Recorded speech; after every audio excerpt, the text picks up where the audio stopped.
నాకు ఒక డౌట్ ఉంది, ఆన్సర్ చేస్తారా? ఈ పర్సన్ కి హెల్త్ బాలేక హాస్పిటల్లో జాయిన్ అయ్యాడు. ఐడియా లేని వాళ్ళకి చెప్తున్నాను, కొన్ని పెద్ద హాస్పిటల్స్ లో 5 స్టార్ హోటల్స్ లో ఉన్నట్లు డిఫరెంట్ రూమ్స్ ఉంటాయి. మీకు ఏ రూమ్ కావాలంటే ఆ రూమ్ తీసుకోవచ్చు. నేను ఇప్పుడు అడగాలనుకుంటున్న క్వశ్చన్, మీరు లెట్స్ సే 5000 రూపీస్ రూమ్ లో ఉండి సర్జరీ చేయించుకొని మెడికల్ ట్రీట్మెంట్ అంతా తీసుకొని ఇంటికి వెళ్తే రూమ్ రెంట్ పక్కన పెట్టండి, ఆ 5000 రూపీస్ రూమ్ రెంట్ పక్కన పెట్టండి, మిగిలిన దానికి ఎంతైతే అవుతుందో మీరు 10,000 రూపీస్ రూమ్ లో ఉంటే కూడా 10,000 రూమ్ పక్కన పెడితే మిగిలిన దానికి కూడా అంతే బిల్ అవుతుందని మీరు అనుకుంటున్నారా? ఆర్ ఎక్కువ అవుతుంది అనుకుంటున్నారా? ఒక్కసారి వీడియోని పాస్ చేసి కామెంట్ చేస్తారా? మళ్ళీ క్వశ్చన్ అడుగుతాను, జాగ్రత్తగా అర్థం చేసుకోండి. లెట్స్ సే నాకే బాలేదు, హాస్పిటల్ కి వెళ్ళాను, 5000 రూపీస్ రూమ్ ఉంది, దాన్ని నేను తీసుకుంటే నాకు అయ్యే surgery cost, medical treatment cost and doctor visits అని ఇలా డిఫరెంట్ కాస్ట్లు ఉంటాయి కదా. ఇన్ పేషెంట్ గా మనం జాయిన్ అయినప్పుడు ఎంటైర్ ట్రీట్మెంట్ ఒక 1 lakh అవుతూ ఉంటే, రూమ్ రెంట్ కాకుండా మిగిలిన మొత్తం కలిపి ఒక 1 lakh అవుతుంటే, సేమ్ అదే హాస్పిటల్లో జస్ట్ నేను రూమ్ ని పెంచితే 5,000 నుంచి 10,000 రూమ్ చేస్తే కూడా నాకు 1 lakh ఖర్చు అవుతుందా?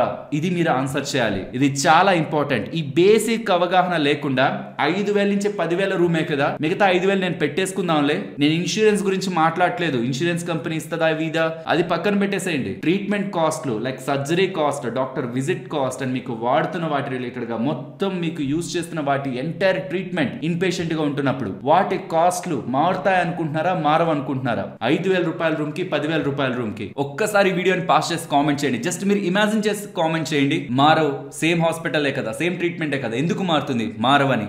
మారుతుంది బికాస్ మీరు ప్రీమియం రూమ్ తీసుకున్నారు కాబట్టి ఆ ప్రీమియం రూమ్ రిలేటెడ్ గా ఉంటున్న ఎవ్రీ సర్వీస్ కూడా ప్రీమియం గా కన్సల్టేషన్ లోకి తీసుకొని ఎక్కువ మీ దగ్గర నుంచి చార్జ్ చేస్తారు. ఫస్ట్ దా, సెకండ్ దా, ఏదనుకుంటున్నారో కామెంట్ సెక్షన్ లో చెప్పండి. అండ్ ఈ టాపిక్ పై ఇవాళ నేను మీకు ఫుల్ క్లారిటీ ఇవ్వాలనుకుంటున్నా. బికాస్ ఇది తెలియకపోతే మీ పేరెంట్స్, మీరు ఆర్ మీ పిల్లలు ఎవరైనా హాస్పిటల్ కి వెళ్ళినప్పుడు ఈ రూమ్ రెంట్స్ రిలేటెడ్ గా మీరు తీసుకునే చిన్న డెసిషన్ మీ బిల్ లో పెద్ద వేరియేషన్ ని ఆర్ పెద్ద చేంజ్ ని తీసుకురావచ్చు.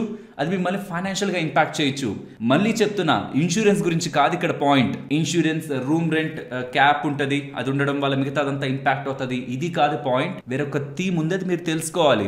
ఇక్కడ చూడండి, ఈ హెల్త్ ఇన్సూరెన్స్ అట 65 సంవత్సరాల వరకు మాత్రమే పనిచేస్తుందట, దాని తర్వాత పని చేయదు. మీన్స్ మీకు 65 సంవత్సరాలు వచ్చిన తర్వాత మళ్ళీ మీరు ఈ హెల్త్ ఇన్సూరెన్స్ ని రెన్యువల్ చేసుకుందాం అంటే వీళ్ళ టర్మ్స్ అండ్ కండిషన్స్ లో ఎలిజిబిలిటీ లేదు. ఇది ఎంత పెద్ద ట్రాప్ ఇది! ఒకరు హెల్త్ ఇన్సూరెన్స్ తీసుకునేదే వాళ్ళకి వయసు పెరిగే కొద్దీ, వయసు అవుతున్న టైంలో వచ్చే డిసీజెస్ కి, అవుతున్న సర్జరీస్ కి హాస్పిటల్లో లక్షలు తీసుకుంటున్నారు. ఆ టైంలో వాళ్ళ దగ్గర సేవింగ్స్ ఉండవు, ఉన్నా వాళ్ళ ఎంటైర్ ఫైనాన్షియల్ కండిషన్ ఇబ్బంది పడుతుందనే కదా హెల్త్ ఇన్సూరెన్స్ తీసుకుంటారు. మరి ఇక్కడేమో 65 సంవత్సరాల వరకే ఇస్తామంటే 65 సంవత్సరాల తర్వాత వీళ్ళు హెల్త్ ఇన్సూరెన్స్ మేము రెన్యువల్ ఒప్పుకోం as per our terms and conditions అంటే ఇంకొక హెల్త్ ఇన్సూరెన్స్ కంపెనీ 65 సంవత్సరాలు ఒప్పుకుంటుందా? బికాస్ వయసు 60, 70 దగ్గర వస్తున్నప్పుడు most of the health insurance companies insurance ఇవ్వడానికి ఒప్పుకో. అండ్ ఒకవేళ ఇచ్చిన నార్మల్ గా మీరు కడుతూ అప్పటి వరకు కడుతూ వచ్చిన ఇన్సూరెన్స్ ఒక 100 రూపీస్ ఉంటే అది 300, 400 రూపీస్, 4 టైమ్స్ దగ్గరగా ఎక్కువ ప్రీమియం ని మీ దగ్గర నుంచి కలెక్ట్ చేస్తాయి. ఇలాంటి టర్మ్స్ అండ్ కండిషన్స్ ని చూడకుండా ఇన్సూరెన్స్ తీసుకునే వాళ్ళ పరిస్థితి ఏంటి?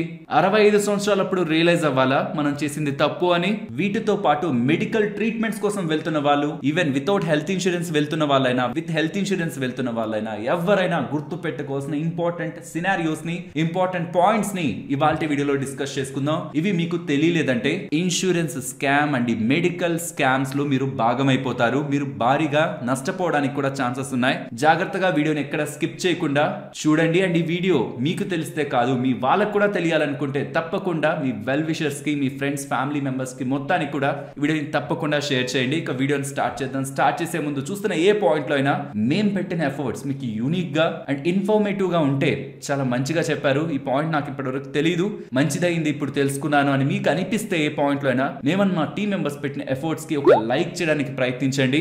బికాస్ వినడానికి చాలా సింపుల్ గా ఉంటాయి పాయింట్స్, బట్ ఆ సింపుల్ పాయింట్స్ ని రికగ్నైజ్ చేసి మీ ముందు వరకు తీసుకురావడానికి మీరు ఎంకరేజ్మెంట్ చేయాలనుకుంటే తప్పకుండా వీడియోని లైక్ చేయండి. అండ్ ఫ్రెండ్స్, వీడియోని స్టార్ట్ చేసే ముందు ద వైర్ వెబ్సైట్ లో ఒక ఇంపార్టెంట్ ఆర్టికల్ ని పబ్లిష్ చేశారు. ఆ హెడ్డింగ్ ఒకసారి చూడండి, who is paying for India health care. Actually ఇతర దేశాల్లో మీరు గమనిస్తే, అమెరికా అండ్ ఇంకా డెవలప్ అయిన దేశాల్లో మీరు గమనిస్తే హెల్త్ కేర్ సిస్టమ్ ఎంటైర్ విధానం అనేది డిఫరెంట్ రూట్ లో ఉంటది. బట్ మన ఇండియాలోకి వచ్చేసరికి ఇక్కడ వీళ్ళు చెప్తున్నది, మనకు అవుతున్న మెడికల్ ఎక్స్పెన్సెస్ లో 70% ఆఫ్ మెడికల్ ఎక్స్పెన్సెస్ మనం మన పాకెట్ లోంచి, మన సేవింగ్స్ నుంచి పెడుతున్నామని. అండ్ ఇలా చేయడం కారణంగా ప్రతి సంవత్సరం 7% ఆఫ్ ద పాపులేషన్ బిలో పావర్టీకి పుష్ చేయబడుతున్నారని. మీన్స్ ఒక్క డిసీజ్ మనల్ని మిడిల్ క్లాస్ నుంచి లోయర్ మిడిల్ క్లాస్ కి, లోయర్ మిడిల్ క్లాస్ నుంచి పూర్ కి పుష్ చేయగలదు. నమ్మరా? ఎంత సేవింగ్స్ ఉన్నాయి? పర్సనల్ గా మన దగ్గర అంత సేవింగ్స్ బ్యాంక్ అకౌంట్ లో ఉంటాయా? 10 lakhs 20 lakhs. మనకి ఏదైనా మెడికల్ ఎక్స్పెన్స్ అయితే, medical problems or health conditions or accidents రావంటారా? మరి ఆ ఒక్కటి సరిపోదా? మనం మొత్తం బ్యాంక్ అకౌంట్ లో ఉన్న డబ్బులు పోయి మనం అప్పుల్లోకి వెళ్ళడానికి అండ్ మనం లైఫ్ లాంగ్ చేసుకున్న సేవింగ్స్ మొత్తాన్ని ఆ ఒక్క మెడికల్ ఎక్స్పెన్స్ తీసుకువెళ్ళడానికి? సో నేను కాదు, మీరు ఎవరినైనా అడగండి ఫైనాన్షియల్ ఫీల్డ్ లో ఉన్న వాళ్ళని, హెల్త్ ఇన్సూరెన్స్ నేను తీసుకోవాలా వద్దా? ఖచ్చితంగా తీసుకోమని చెప్తారు. ఎందుకు తీసుకోవాలని నేను చెప్పాల్సిన నీడ్ లేదు, అది ఖచ్చితంగా తీసుకోవాలి. కానీ ఎలాంటి ఇన్సూరెన్స్ తీసుకోవాలి, ఏది మంచి ఇన్సూరెన్స్, అసలు ఇన్సూరెన్స్ తీసుకున్నప్పుడు ఏవేవి చూడాలి, ఇవన్నీ ఆల్రెడీ మీరు చాలా దగ్గరలో వినుంటారు అండ్ నేను కూడా చాలా సార్లు చెప్పాను. బట్ ఇప్పుడు ఈ సిరీస్ నేను రీసెంట్ టైమ్స్ లో నుంచి చేస్తున్న ఈ సిరీస్ లో ఎగ్జిస్టింగ్ గా మీరు ఏది మంచి హెల్త్ ఇన్సూరెన్స్, ఏది చూడాలి, ఏది చూడకూడదు, ఇవి కాదు. మీకు ఏవైతే చిన్న చిన్న అక్షరాలతో మీకు కంటికి కనిపించకుండా మిమ్మల్ని మాయ చేసి మీ దగ్గర డబ్బులు కట్టించేసి చివరికి మీకు అది కావాలనుకున్నప్పుడు మీకు అది యూజ్ లేకుండా పోతున్నా మెడికల్ లోనే జరుగుతుంది. టర్మ్ ఇన్సూరెన్స్ ఇలాంటివి చాలా తక్కువ. మోస్ట్లీ వాళ్ళు ఎవరు టర్మ్ ఇన్సూరెన్స్ అంత ఈజీగా, మీరు ప్రయత్నించి చూడండి, ఇవ్వరు. ఇచ్చారంటే మోస్ట్లీ మీకు టర్మ్ ఇన్సూరెన్స్ వచ్చేస్తుంది. బట్ మెడికల్ లోనే చాలా చాలా చాలా స్టేజెస్ లో మీరు మోసపోవడానికి ఛాన్సెస్ ఉన్నాయి. కాబట్టి టర్మ్ ఇన్సూరెన్స్ రిలేటెడ్ గా ఇలా టాపిక్స్ లా డివైడ్ చేసి చేయట్లేదు. హెల్త్ ఇన్సూరెన్స్ పరంగానే ఇలా సబ్ టాపిక్స్ కి డివైడ్ చేసి ఒక వీడియోలో చెప్పేసాను, 2 వీడియోలో చెప్పేసాను అని వదిలేయకుండా వాటిలో ఉన్న చిన్న చిన్న టర్మ్స్ అండ్ కండిషన్స్ వింటే, స్టార్టింగ్ లో చెప్పాను కదా ఇంట్రోలో, అరే నిజమా ఇలా కూడా జరుగుతుందా అనేలా ఉండే టాపిక్స్ నే మీ ముందుకి హెల్త్ ఇన్సూరెన్స్ సెగ్మెంట్ లో తీసుకొస్తున్నా. మీరు లెట్స్ సే ఇలాంటి ఒక పెద్ద హాస్పిటల్ కి వెళ్ళారు, అక్కడ 5000 రూపీస్ రూమ్ ఉంది. ఆ 5000 రూపీస్ రూమ్ మీరు తీసుకున్నప్పుడు వీటన్నిటికీ కలిపి ఇంత బిల్ అయింది అనుకుందాం. Like me surgery cost, doctor visit cost and మిగతా ఇక్కడ మీకు కనిపిస్తున్న వాటన్నిటికీ కలిపి ఇంత బిల్స్ అయింది. టోటల్ గా మీకు ఒక 5 lakhs అయింది అనుకుందాం. మీరు అదే రూమ్ ని, మీరు జస్ట్ అదే హాస్పిటల్లో రూమ్ ని పెంచితే సేమ్ బిల్ అవుతుంది అనుకుంటున్నారా? ఆర్ ఇంతకు మించి బిల్ అవుతుంది అనుకుంటున్నారా? అంతకు మించే మీకు బిల్ అవుతుంది. కొన్ని హాస్పిటల్స్ లో ఇంచుమించు మీరు రూమ్ ని ఎంతైతే పెంచుతున్నారో 5000 నుంచి 10,000 కి ఎంత పర్సెంటేజ్ అయితే మీరు పెంచుతున్నారో ఇంచుమించు దానికి దగ్గరగా పర్సెంటేజ్ తోనే మీకు మిగిలిన చార్జెస్ అన్నిటినీ కూడా పెంచుతారు. ఇక్కడ ఇన్సూరెన్స్ గురించి చెప్పట్లేదు. ఎందుకు ఇన్నిసార్లు రిపీట్ చేస్తున్నానంటే, వితౌట్ ఇన్సూరెన్స్ వెళ్తున్న వాళ్ళు కూడా అలా రూమ్ రెంట్ తక్కువ తీసుకుంటే తక్కువ వచ్చేస్తుందని కాదు, మీరు ప్రీమియం కి వెళ్లే కొద్దీ, హైయర్ కి వెళ్లే కొద్దీ మీ ట్రీట్మెంట్ కాస్ట్ లో కూడా డిఫరెన్స్ వస్తుంది. ఒక డాక్టర్ విజిట్ నార్మల్ రూమ్స్ కి చేసేది వేరుంటది, స్వీట్ రూమ్స్ కి చేసేది వేరుంటది. డిఫరెంట్ కేటగిరీ రూమ్స్ కి డాక్టర్ విజిట్ కాస్ట్లు మారుతూ ఉంటాయి, ట్రీట్మెంట్ కాస్ట్లు మారుతూ ఉంటాయి. ఇప్పుడు హెల్త్ ఇన్సూరెన్స్ దగ్గరికి వద్దాం. Most of the health insurance లో ఇప్పుడు రూమ్ రెంట్ క్యాపింగ్ లేదు. అంటే మీకు లెట్స్ సే మీరు ఒక 10 lakhs హెల్త్ ఇన్సూరెన్స్ తీసుకుంటే రూమ్ రెంట్ క్యాప్ 1% ఉంది అనుకోండి. 10 lakhs లో 1% అంటే ఎంత? 10,000 రూపీస్ కదా. మీరు ప్రతిరోజు 10,000 రూపీస్ ఆర్ అంతకంటే ఎక్కువ ఉన్న రూమ్ కానీ మీరు తీసుకుంటే, మీ ఇన్ పేషెంట్ లో భాగంగా తీసుకుంటే, లెట్స్ సే మీరు 20,000 రూమ్ రెంట్ పర్ డే ఉంటుందని తీసుకున్నారనుకోండి. మీరు తీసుకుంది 20,000, మీకు ఇన్సూరెన్స్ వాళ్ళు పెట్టింది 10,000. అంటే మీరు తీసుకున్న దాంట్లో ఇన్సూరెన్స్ వాళ్ళు 50% పే చేస్తారు. సరే ఏముంది, 20,000 రూమ్ లో ఉందాం, 10,000 వాళ్ళు పే చేస్తారు, 10,000 నేను పే చేద్దాం అనుకుంటే అక్కడితో అయిపోదు. ఇందాక మీకు నేను స్టార్టింగ్ లో చూపించాను కదా, వాటన్నిటికీ కూడా 50% ఇస్తారు. ఎందుకంటే మీరు 50% రూమ్ రెంట్ లో పెట్టుకుంటున్నారు కదా, మిగిలిన వాటన్నిటికి కూడా మేము 50% ఇస్తా ఉంటారు. వాళ్ళ లాజిక్ కూడా ఇదే, నేను స్టార్టింగ్ లో చెప్పిన లాజిక్. రూమ్ రెంట్ మీరు పెంచితే ట్రీట్మెంట్ కాస్ట్ అన్ని పెరుగుతాయి. కాబట్టి వాళ్ళు మీకు రూమ్ రెంట్ కి ఒక పర్టికులర్ లిమిట్ పెట్టేస్తున్నారు. ఆ లిమిట్ లోనే ఉండమని చెప్పడానికి కూడా రీజన్ అదే. మీరు రూమ్ రెంట్లు పెంచి పెద్ద రూమ్స్ కి వెళ్ళి, స్వీట్ రూమ్స్, హైలీ ఎక్స్పెన్సివ్ పాష్ పర్ డే రూమ్ కాస్ట్ వరకు మీరు వెళ్ళిపోతే ట్రీట్మెంట్ కాస్ట్లు పెరిగిపోతాయి, ఇన్సూరెన్స్ కి నష్టం వస్తుందనే ఆ రూమ్ రెంట్ క్యాపింగ్, ఆ రూమ్ రెంట్ లిమిట్ ఉంటది. And most of the insurance లో కూడా సింగిల్ ప్రైవేట్ ఏసీ రూమ్ అని ఉంటది, స్వీట్ రూమ్స్ అని ఆర్ ఎనీ రూమ్ అని మీకు ఉండదు. కాబట్టి ఇన్సూరెన్స్ తీసుకున్న ప్రతి ఒక్కరు రూమ్ టైప్, ఆ రూమ్ కేటగిరీలో మీకు ఎలాంటి రూమ్ ని వాళ్ళు ఇస్తున్నారు అనేది గమనించాలి. ఎలా గమనించాలి? మీకు కింద డిస్క్రిప్షన్ అండ్ కామెంట్ సెక్షన్ లో పాలసీ బజార్ లింక్ ఇస్తున్నాను. మీరు పాలసీ బజార్ అనే కాదు, ఇంకే ఇతర వెబ్సైట్ లోకైనా వెళ్ళండి. బట్ ఇది నేను ఫస్ట్ నుంచి చూపించి చెప్తున్నాను కాబట్టి ఇదే వెబ్సైట్ కి తీసుకొచ్చాను. మీరు ఏ ఇన్సూరెన్స్ నైనా సెలెక్ట్ చేసుకొని, బికాస్ నేను ప్రీవియస్ గా చాలా వీడియోస్ చేశాను ఒక బెస్ట్ హెల్త్ ఇన్సూరెన్స్ ఎలా సెలెక్ట్ చేసుకోవాలి, ఏదైనా సెలెక్ట్ చేసుకొని డౌన్ సైడ్ కి వస్తుంటే ఆ ఇన్సూరెన్స్ దగ్గర వ్యూ ఆల్ ఫీచర్స్ అని ఉంటుంది, దాన్ని క్లిక్ చేయండి. అక్కడ రూమ్ రెంట్ లిమిట్ అని ఉంటుంది. ఇక్కడ ఎనీ కేటగిరీ అని ఉందా, ఆర్ మీకు ఇంకొకటి చూపిస్తా. ఇదిగోండి, స్టార్ హెల్త్ ప్రో వాళ్ళదైతే సింగిల్ ప్రైవేట్ ఏసీ రూమ్ మాత్రమే. స్వీట్ రూమ్స్ ఆర్ ఇంకంతకంటే ఎక్స్పెన్సివ్ గా ఉంటున్న రూమ్స్ ని మీరు తీసుకోకూడదు. ఇక్కడ చూడండి, ఈ ఇన్సూరెన్స్ కి any room up to 5,000 rupees per day. ఇక్కడ మిగతా ఇన్సూరెన్స్ తో పోలిస్తే ఇది చాలా తక్కువకి ఇన్సూరెన్స్ వస్తుందని మీరు తీసుకుంటే, ఫ్యూచర్ లో మీరు ఒకవేళ హైయర్ రూమ్ లో ఉంటున్నప్పుడు ఆ మిగతా డబ్బులు ఏదైతే ఫస్ట్ లో అనుకున్నామో 20,000 రూమ్ మీరు తీసుకుంటూ 10,000 వాళ్ళ లిమిట్ అయితే, ఆర్ ఇక్కడ వాళ్ళు ఇస్తున్నది ఎంత, ఇక్కడ మీరు స్క్రీన్ పైన గమనించండి, 5,000 రూపీస్ పర్ డే. మీరు తీసుకుంది తీసుకుంది 10,000 వాళ్ళు ఇచ్చేది 5,000 అయితే 50% వాళ్ళు ఇస్తున్నారు కాబట్టి మీకు రూమ్ రెంట్ లో మిగిలినవన్నీ కూడా అలానే 50% తగ్గించి మీకు ఇస్తారు. అక్కడ మీరు నష్టపోతారు. ఫస్ట్ ఇది.